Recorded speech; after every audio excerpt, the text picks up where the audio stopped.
I wish you more covered about for studios. Make sure so subscribe, like, comment, and share, mommy. I wish you Paul Adom otchere. A camera is a controversial.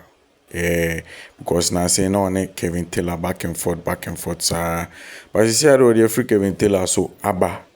Captain Smartsaod. Aye. Only Captain Smartsaod and your beef case. See, just say.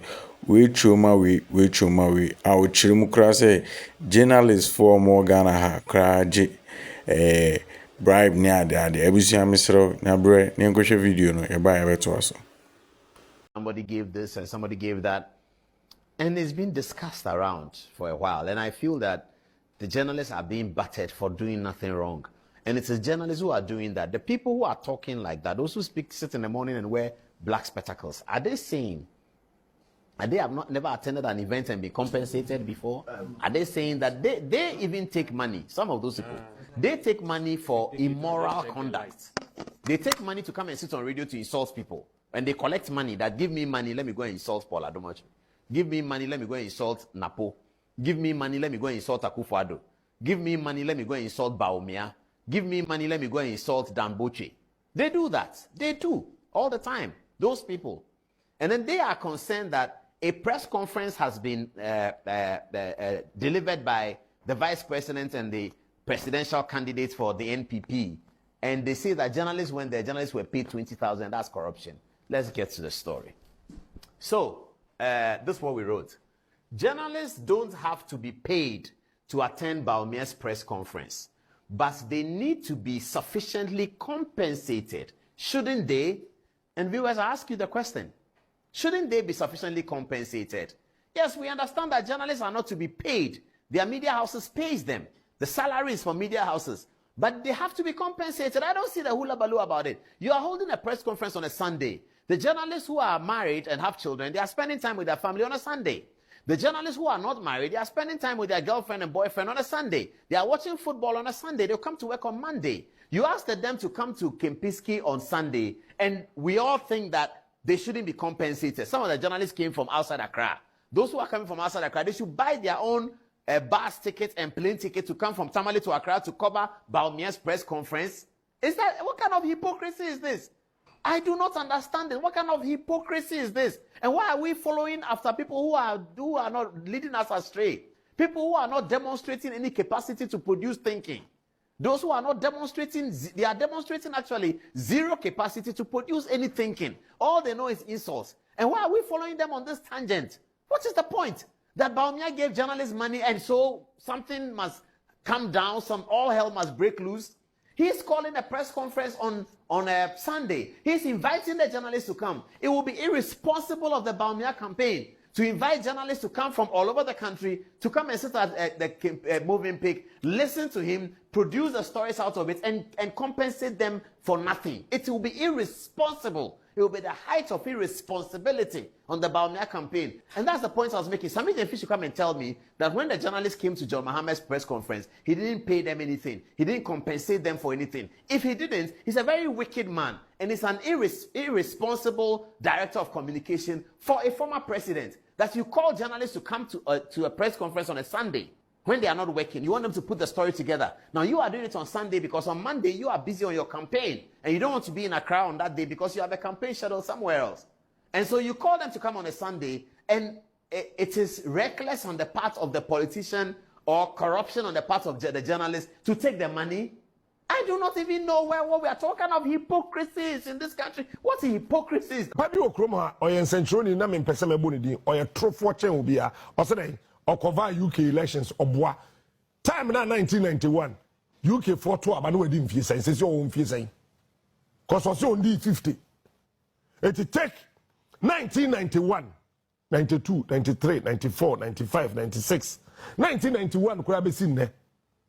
How many years? But calculation, mommy. When you follow a liar, you become a liar. Principle of 2.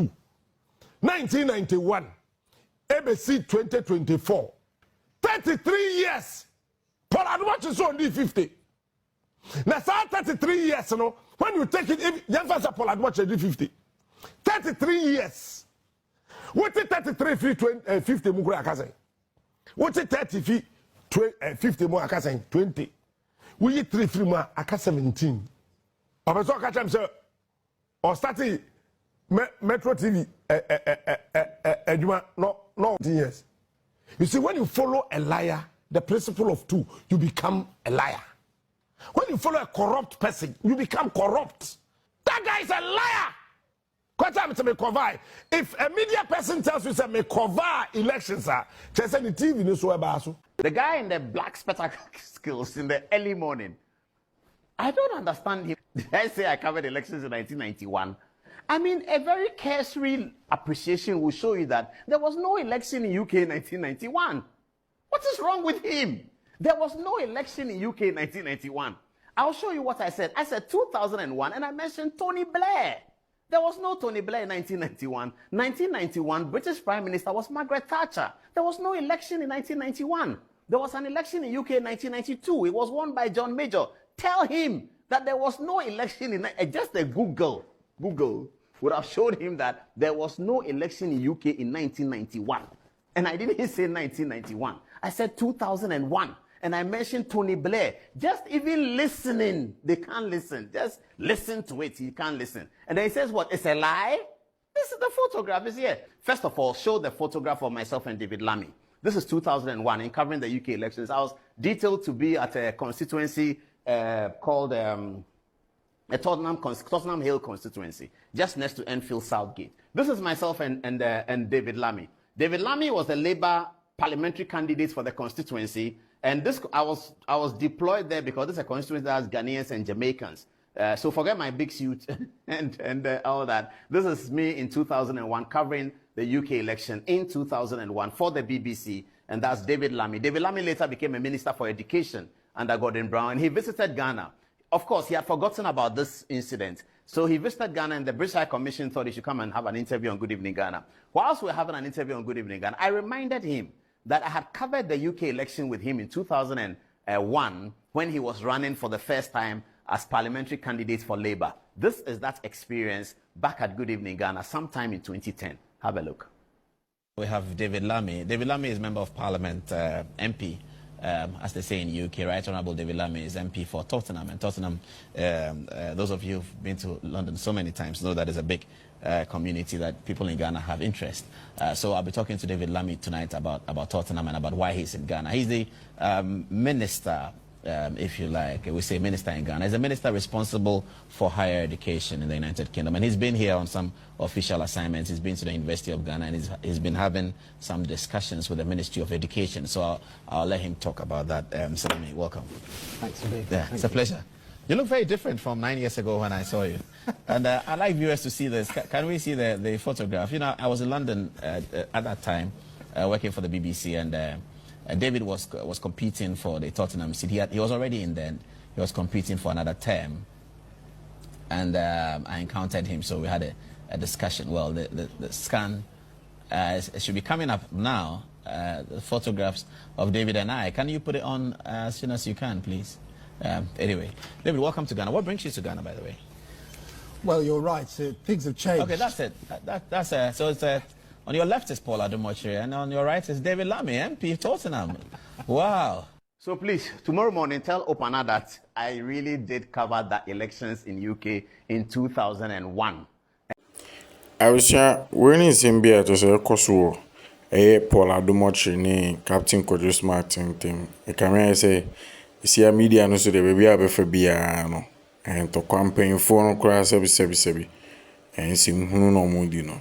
I wish you a message over so subscribe, like, comment, and share my crowd.